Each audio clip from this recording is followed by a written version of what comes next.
Another color revolution may be on the cards for the Republic of Georgia. Last week, Georgia's parliament voted down a bill that would have mandated organizations receiving more than 20% of their funding from abroad to register as foreign agents. The vote followed weeks of intense US and EU pressure on Georgians to reject a bill that was supposedly Russia-inspired. When violent protests greeted passage of the bill's first reading, Western officials sided with the mob and against Georgia's elected legislators. The day before the outbreak of violence, Assistant Secretary of State Todd Robinson was in Tbilisi to deliver a message. The bill was, quote, based on Russia's interest. It's in Georgia's interest to work more closely towards its Euro-Atlantic integration. Would-be EU Foreign Minister Josep Borrell also weighed in. This law is incompatible with EU values. It may have serious repercussions on our relations. USAID boss Samantha Power tweeted out, "The law threatens Georgia's Euro-Atlantic future." US State Department spokesperson Ned Price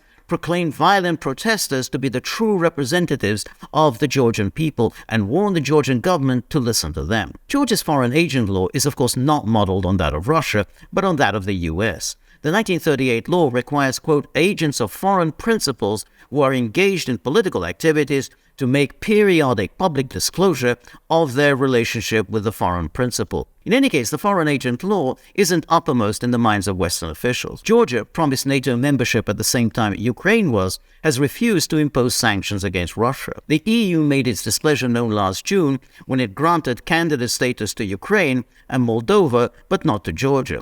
Things have gone from bad to worse since then. Western media report that prohibited Western goods are reaching Russia via Georgia, and the EU and the US have warned Tbilisi against any resumption of direct flights to and from Russia.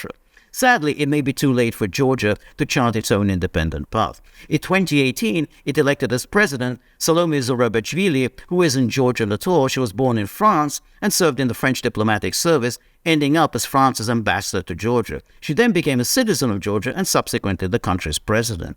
In such circumstances, a color revolution shouldn't be too hard to pull off.